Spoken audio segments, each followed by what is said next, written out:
आप सभी भाई बहनों का धर्म दर्शन की ज्ञान संदेश कक्षा में एक बार फिर स्वागत है। आज की चर्चा देखिए आय को और आयु को लेकर करने जा रही है।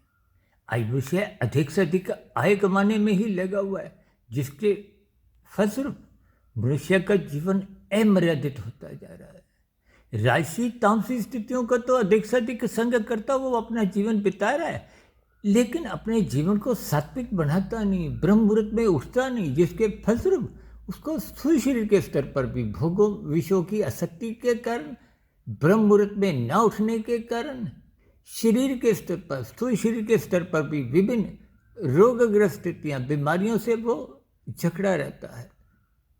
जबकि संसार की भागदौड़ में अधिक से अधिक धन कमाने में ये विभिन्न प्रकार की अस्त व्यस्त स्थितियां ही आपके हमारे जीवन को, सांसों को निश्चित रूप से कमजोर करती है। इसलिए मिले हुए जीवन का सदुपयोग करें। आप अपनी आय भले ही बढ़ा सकते हो, लेकिन अपनी आयु आप बढ़ा नहीं सकते।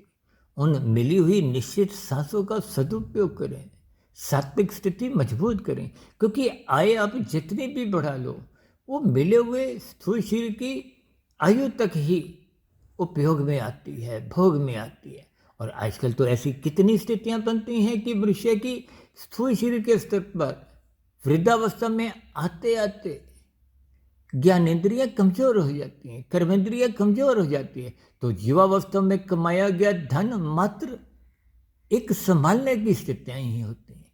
यानी कि आय बढ़ाते बढ़ाते जो अपना जीवन राजसी स्थितियों में एक व्यर्थ किया था, उस आय को आप भोग भी नहीं सके। क्योंकि आजकल स्थितियां बार बार सुनने में आते हैं कि अमुक मनुष्य मरने के साथ पीछे 200 करोड़ छोड़ गया, 2000 करोड़ छोड़ गया, इतने लाखों करोड़ों अरबों छोड़ गया। लेकिन ये छोड़ने की स्थितियां कोई महत्व नहीं रखती। अगर उनसे धन को एकत्रित करने में उसने पाप कर्म किए तो वो निश्चित रूप से क्रमशः बिगाड़ती है।